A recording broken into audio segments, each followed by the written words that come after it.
NWP Radio. You're listening to NWP Radio, a production of the National Writing Project. NWP.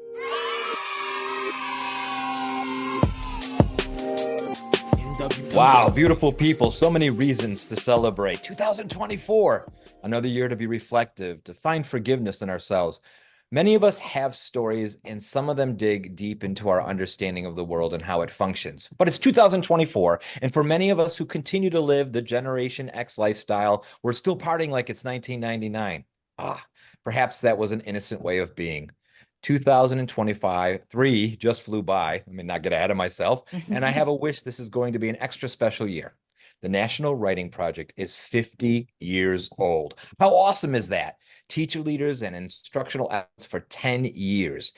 Not for 10 years, for 5 sets of 10 years. A beautiful network led by recently named executive director and all that we do, co-host of The Right Time, Tanya Baker. This is an absolute reason to find joy across the network. Yet we also know teachers, young people, school systems, human beings. There's just so much work that still needs to be done to make our world a better place. It's this reason that we created The Right Time and to celebrate phenomenal writers publishing brilliant books for children and young adults. Tanya, how are you? How's 2024 going for you? Well, Brian, I'm great. As always, I'm so excited to be a part of this huge network of amazing educators. And my New Year's resolution is to make our 50th anniversary year a year-long joyous celebration. So I guess that really is continuing to party like it's 1999. I don't know. But more importantly today, we're both super excited to bring forward another Nancy Paulsen book from Penguin. Tonight, we welcome the author of Forgive Me Not, a book Renee Watson calls riveting, heartbreaking, and ultimately redemptive. Welcome, Jennifer Baker, to The Right Time, and also to you, Laura Donovan, our teacher interview viewer for tonight's show. And what a great way to kick off 50 years of the Writing Project, but with the first episode of The Right Time in 2024. Jennifer Baker is a publishing professional of 20 years, the creator-host of the Minorities in Publishing podcast, and a faculty member of the MFA program in Creative Nonfiction at Bay Path University. She's also a writing consultant at Baruch College.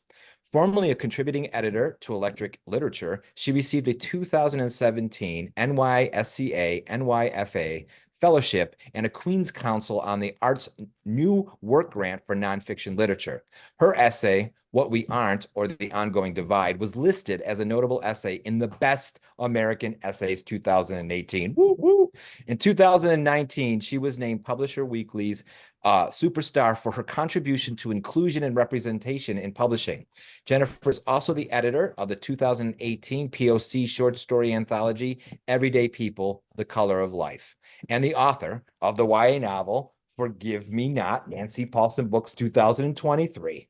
She has volunteered with organizations such as We Need Diverse Books and I2 Arts Collective and spoken widely on topics of inclusion, the craft of writing, editing, podcasting, and the inner workings of the publishing industry.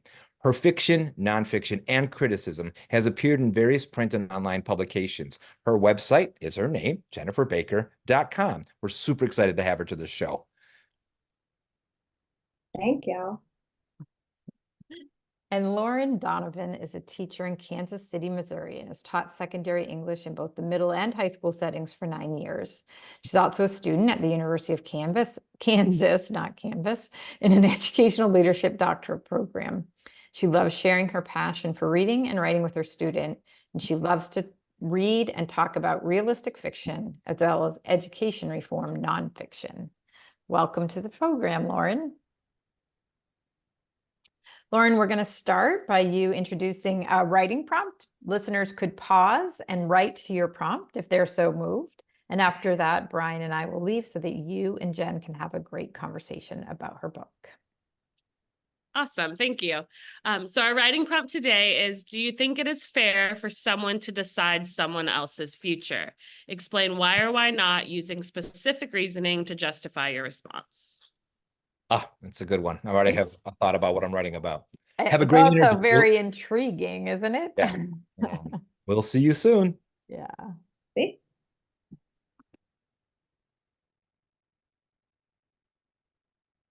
All right. Hi. I'm Hey, so Lauren. excited. So I got to read your book with some seventh graders, a small group of seventh graders. So it led to a lot of really great discussions. So Oh, some of these wonderful. questions are kind of designed with that in mind, knowing that I teach a younger group of students. So that's where I started with the questions. So thank you for letting me ask you these questions, first of all. Loved the book, and my students send you praises as well. So we're very grateful. So I think my first question would be, when you are writing young adult literature, how do you determine the age level that it is suitable for before you put it out there into the world? Oh, that's a great question. And thank you so much for taking the time to read and share this book. It really means a lot to me. So I can't thank you enough, and everybody at NWP. Um, I think for me, I really looked at this book in particular was the space in which something can drive some other kind of behavior. And so looking at Violetta at the age of 15, I felt as though there was a lot of books that start, especially in the YA space, at the 16, 17-year-old mark. And I get it, like looking at the sophomore, the junior, maybe even the senior. But I really wanted to look at the person entering high school because I remember that very viscerally, personally. And I remember that fear of entering a new space. I am an only child, so I differ from Violetta in many ways, but I have a lot of similarities with them. And I really thought about those kind of age differences between her and Vince, like Vince coming in with more experience of how to kind of play the game and play a role, where Violetta was coming into this space a bit more differently behind him. And that seemed really crucial, was not only looking at kind of the gender dynamics, but understanding that kind of entry point of high school, which it feels like everything, right? When you're kind of moving from elementary to junior high to high school, at least it was that way for me, was I just remember every time I was getting older, it was like, oh my God, this is the next mountain, and this is gonna be like, this is gonna matter so much. And I'm in my 40s now, and you're reflecting, and it's not that it didn't matter, but at that time, it feels like the most essential and crucial aspect of your life that will ever happen. And so I saw that very much for Violetta, and 15 felt the right age, and being a freshman felt the right moment. Awesome. So when you think about who's suitable for reading it, like I read it with seventh graders and had to grapple with some of those issues and talk about those. Do you think that's appropriate, even though the character is a little bit older? Yeah, I tended to read up. So I was very careful in my writing because I was very conscious about who I was writing for and making sure that the agency was with the teens, and to not kind of project this kind of older adult space, but also have that awareness. And so really make sure that that agency was there. And at that time, I read older. The women in my family are very much bibliophiles. And so they were like, yeah, read whatever you want. And so I was like, all right, I'm just gonna read whatever I want.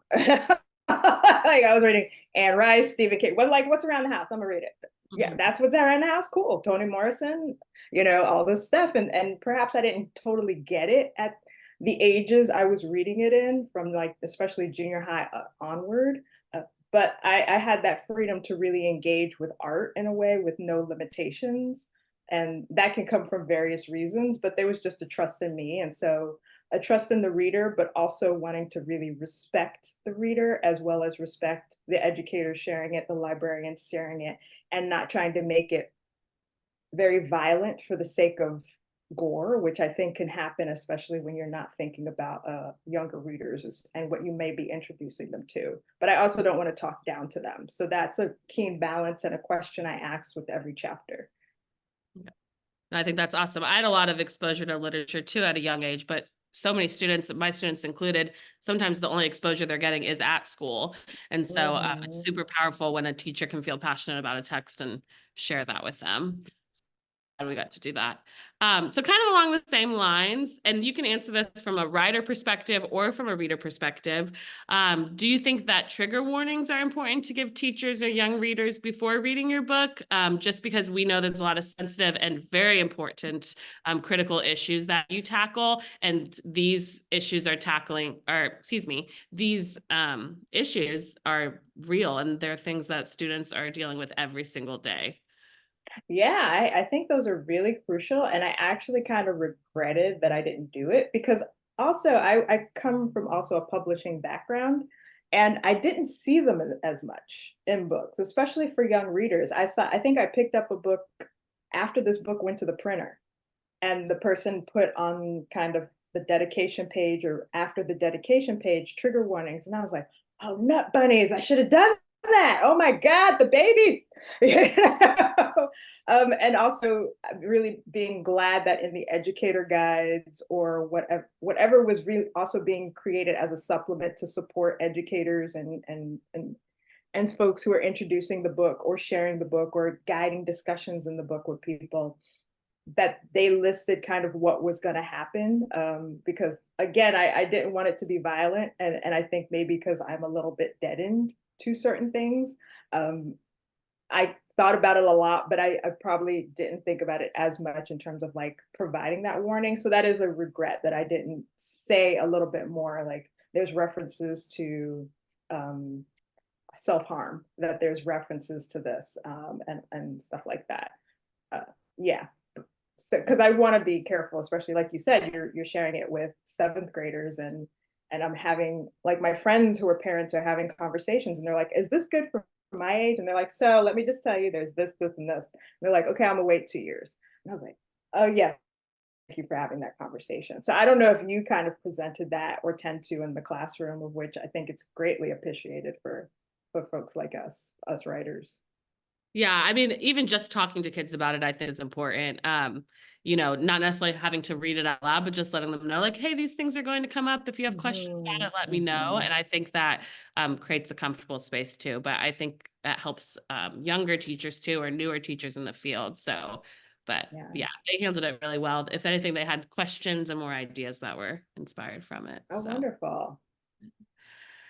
So thinking about some of the characters, I don't want to give away too much of the story if people haven't read it, but we know that Vince isn't emotionally and mentally well after his younger sister's death, and then after his sister Violetta gets assigned the trials.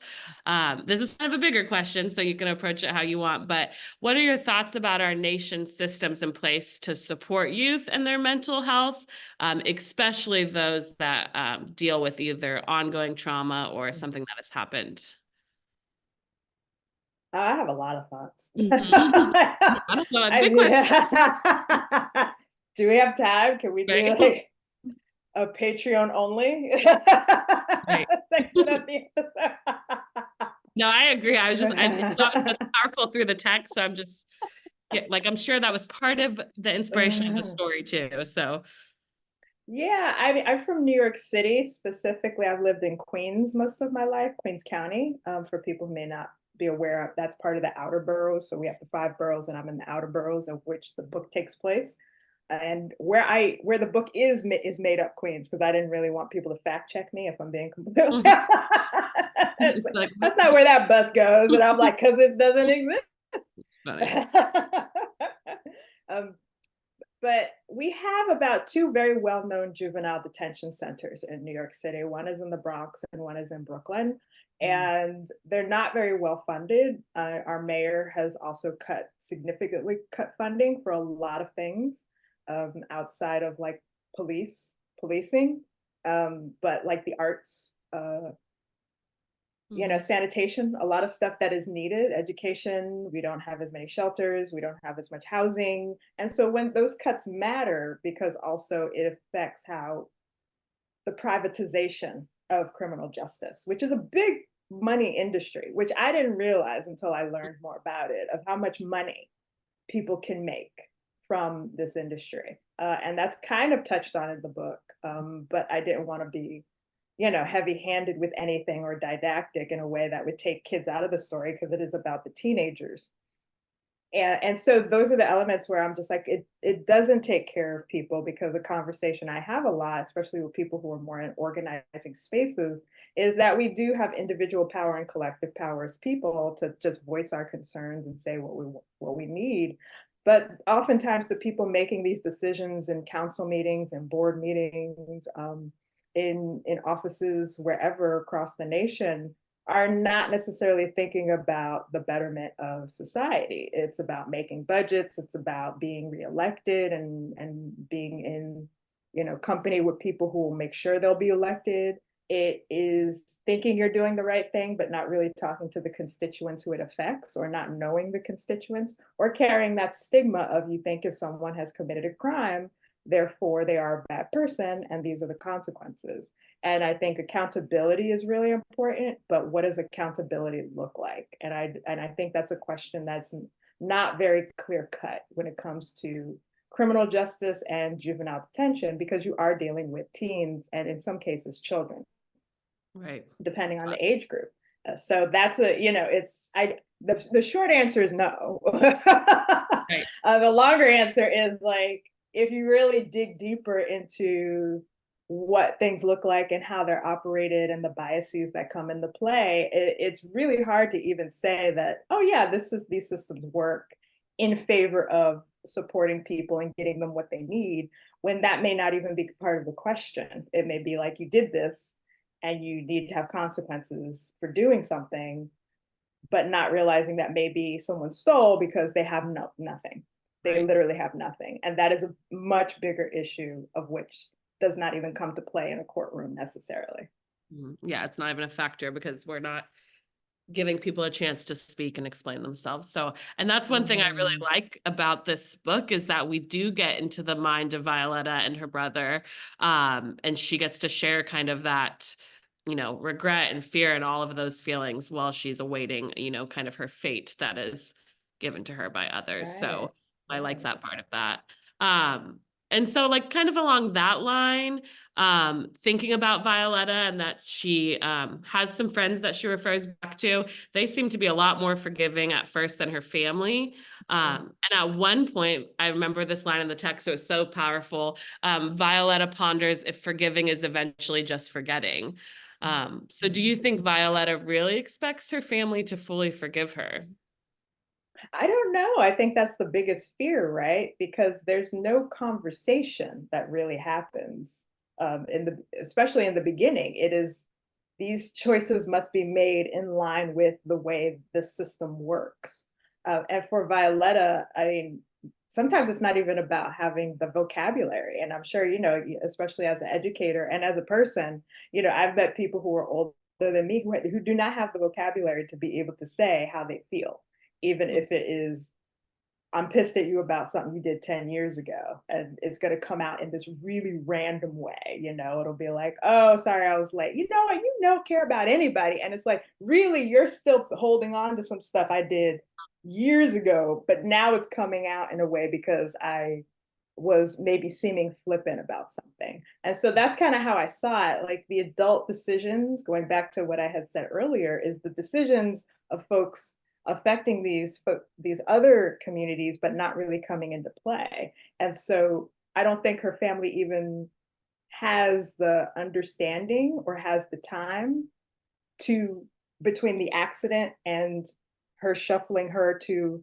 a juvenile detention center, to really consider what is forgiveness and what do we do and what is our daughter going through. And they're considering it along the way, more so than they did when it could have preempted all these things that could have happened. So I don't even know. I think for me, forgiveness is acknowledging and changing from there. If it really is like, we're going to pretend nothing happened, if you're just going to repeat the behavior, I can't really forgive an individual in that way, because I'm like, you haven't changed.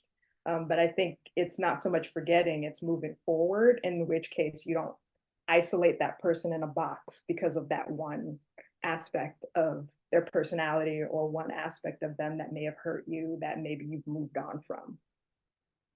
And like you said, the process is so quick for her, and her family is dealing with their own grief, right? So not only are they wanting to support Violetta, but they've lost a child. And so I think that's definitely something that was brought up when I was reading it too with kids. Like, hey, the family is feeling this sort of way. We can't judge how they're feeling or what they're doing, because they've got so much going on as well that they're unpacking. We don't get their perspective necessarily, other than the brother.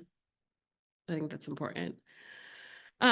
So heavy question. So I'm sorry, but I know this book is just full of heavy book and written so well. What advice do you have for readers of the book who are dealing with any of their own unresolved issues? And what about readers who have friends that are stuck in those similar situations, or they hear about things? Like, what advice would you give younger you, maybe, or younger someone that you can think of, or even Violetta if you weren't the author of the text? I think it would be to give yourself a little grace, but also give yourself time to reflect and really figure out what's going on. I think that's been super helpful for me. And I say this kind of ad nauseum, that I've been in therapy for 10 or so years, and it allowed me to not react. I mean, let's rewind a bit. I still react, if I'm being completely honest. But it allowed me to think a bit about why I might be like just, like what is going on there?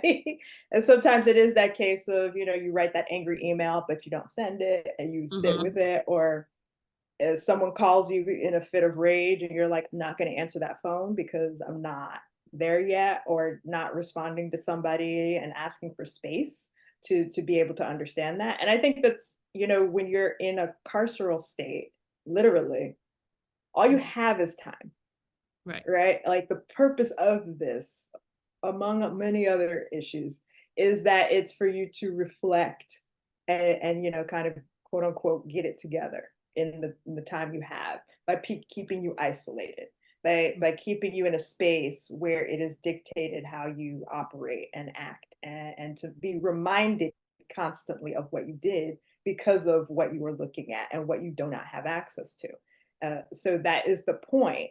And I think reflection is okay. I just don't necessarily believe it needs to happen behind bars for every single person, if at all. But I do think people should have time to reflect and really engage in, like, so what do you think's bothering you? I don't know. Again, we go back to not having the vocabulary. And so I think, for friends, especially of that age group, if you can just really kind of listen and be there for each other, and it's okay if someone can't speak, or doesn't know what to say at that moment, but just be present in that. Well, maybe consider, and maybe not want to get into a fight, maybe not want to yell, even though those are very healthy emotions in the heat of the moment, but to sit and kind of ponder if you can. I recognize that in some ways might be a luxury for some people and not so much others.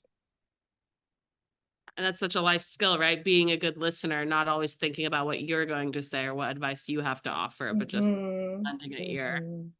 Like that's a lot about education too, Yep. right? Is you are observing, responding, pivoting, as much as I don't love that term as it's been used in certain spaces.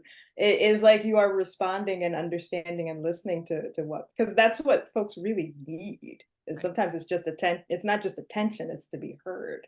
And so that's why I have great admiration for educators who do this like all day, every day, because I do it in a college space. And it's very different than working. I've worked with younger people, but I don't work with younger people every day. I work with adults every day. And that's its own challenge, Yeah, and we all have emotions, but you're right. The regulation of emotions hopefully can get a little stronger as you get older. But so the family bond in this story, it really holds them together. So a little bit more of a positive there, like we see them holding tight through this all.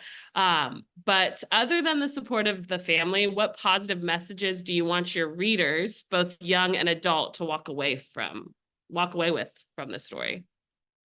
You mentioned a few already, so. Yeah. I think it's what that goes back to the agency and the individual power.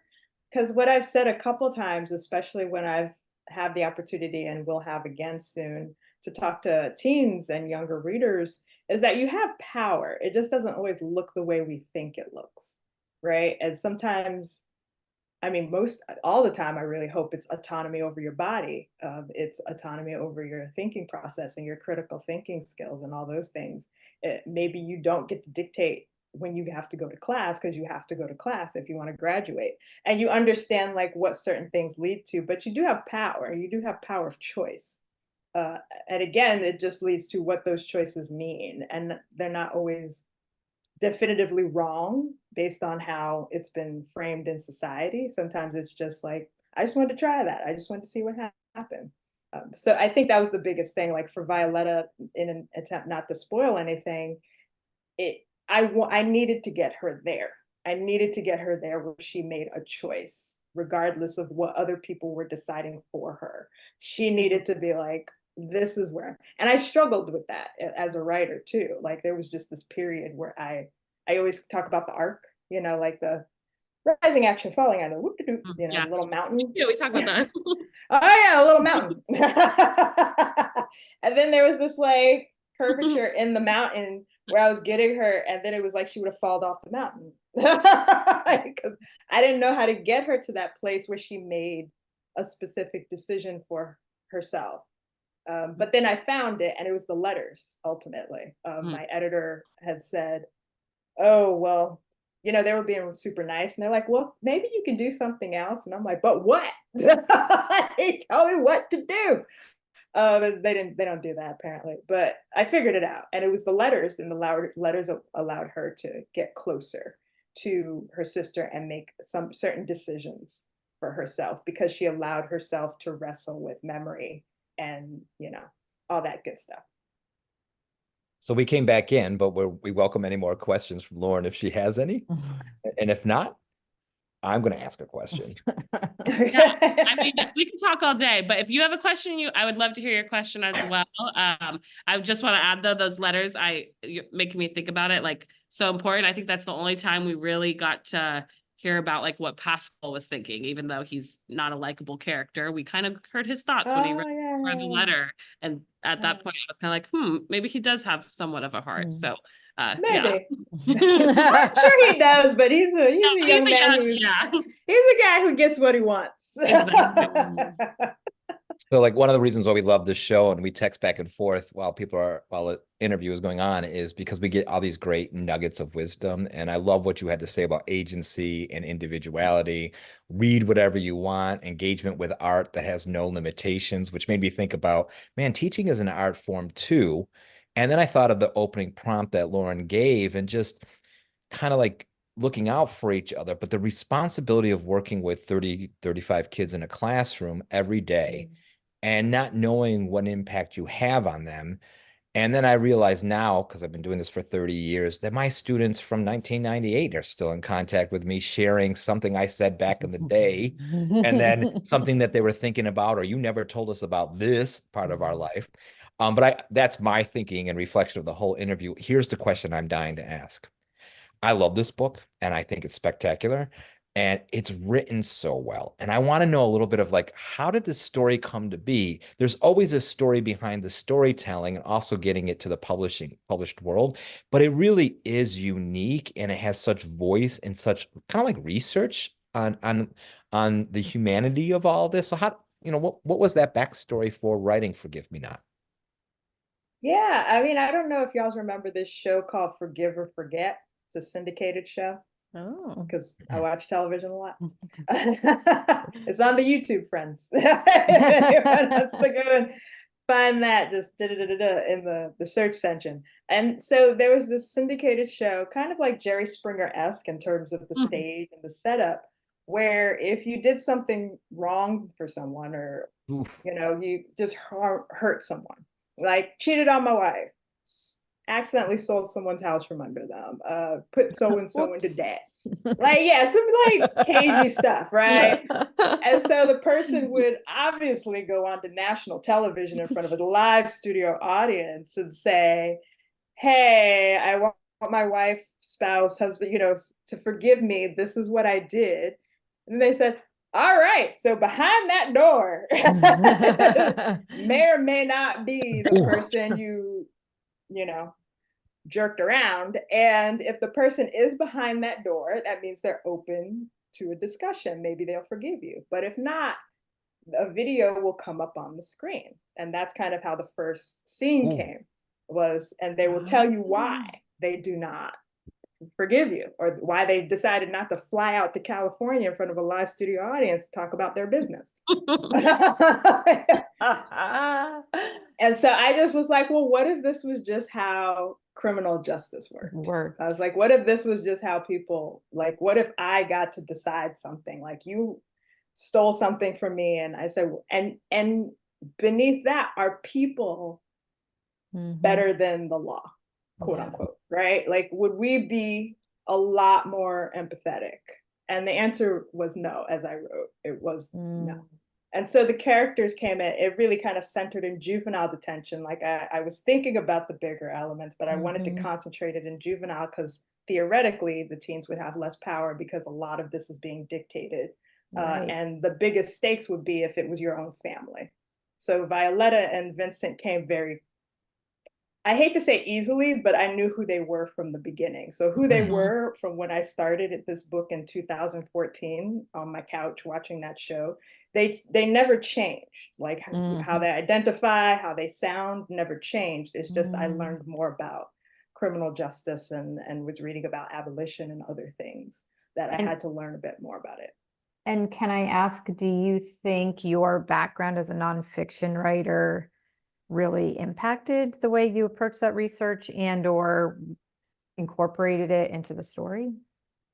Well, funny enough, I went to school and always did fiction primarily. I just Mm. published a lot of nonfiction, and I kind Oh. of published it from 2017 on, Mhm. especially. I don't know, I just hit a stride with writing Yeah. essays because it Yeah. takes me a very long time. It took me 8 years from start to the point we Mhm. finished this book. Eight years on and off. And so Mhm. fiction is not quick for me. It's Right. just very methodical. And it's Mhm. not to say nonfiction isn't, but the essay goes a bit faster for me, Mhm. depending. But it really was like it was like anything. I research for fiction for what I'm writing Mhm. now, for what I've written in the past, and so Mhm. but the characters came, and for me, if the characters and voice come, Mhm. I got it. It'll still Mhm. take me a while, but I got it. But if I'm Oh, sitting here like, don't know who you are, blah blah Mhm. blah blah blah blah, like, I'm like That makes a lot of struggling. sense to me. Yeah. No, that was a good Wow. response. And I was thinking about, like, I don't know why during this winter break, somehow I caught some like Datelines or 2020s with some dilemmas. And I would Mm, often think of the family members like, yeah, this is the incident that changed their life forever. Mhm. How do they move on? And it might happen for one episode, one book, but there's so much life that goes on beyond that, and it can change. It can change 20 years from now, 25 years from now, because another event might happen. And that's why I think that this is a great story to work with young readers, because they need to start thinking about, like, you think life is forever and you don't realize the consequences of your choices. And the humor behind the scene too was Tanya and I were sharing some of our life choices early on in our lives that could have ended up really horrible, but luckily didn't. But those horrible incidences put us in a better direction. So, it's that whole thing about bruises, helping you to appreciate the world you have more. So I Mhm. thank you for writing this book. And I think we have a closing prompt I think for we those who do. want to stop and write. Yeah. And then just to encourage young readers, I mean, if you said 8 years to write a book, like just tell kids, like, keep writing. Like I tell them that all the Mhm. time, like just keep writing, get it down. I think I'm gonna go back and share that with kids tomorrow. Like it took eight Mhm. years to get this book out there. So I think that's awesome. Based on the story of Violetta and her family, do you think the current justice system is supportive of our youth? How, in your opinion, should youth receive support from others? Why are support systems important? And then if you are a classroom teacher and you're teaching the text, feel free to add thoughts regarding trials if they were something of the future, and use reasoning from the text to justify your response. Very nice. Thank you, Lauren. Um, Brian's holding up the copy. Always like, Excellent. those of you who are listening can't tell that I am holding up the book, but it is a beautiful cover. It's definitely, just put it on your to read list. It needs to be a priority. Thank you. The thank cover you. is gorgeous and it represents the gorgeousness of the text inside. We love this book. So Thank you so much. thank you, Jen, for writing such an amazing book. Thank you, Lauren, for not only reading it, but reading it with your kids and bringing their Yeah. perspectives into the questions that you brought to a really great interview. I loved this interview. It was just thoughtful and engaging, and everybody should be motivated to go buy the book as soon as they listen to this interview. I hope that's true. Oh, thank you both. And thank you all. Thank all three of you. There are three of you. Finally, I just want to do the thing I always do at the end. I want to thank you, listeners, for being here. This is your first Write Time, don't miss another one. You can sign up for the National Writing Project's newsletter. You can find the information to sign up for that at nwp.org. You could join a community of teachers who talk about young adult literature and writing and teaching at this Right Now Teacher Studio. You can find that space at studio.nwp.org. And you can get this show and others from our history in wherever you get your podcasts. So thank you and Happy New Year. We're off to an amazing start to 2024 with this interview. You're listening Thank you, to everybody. NWP Thank Radio, you. a Take production care. of the National Writing Project. NWP.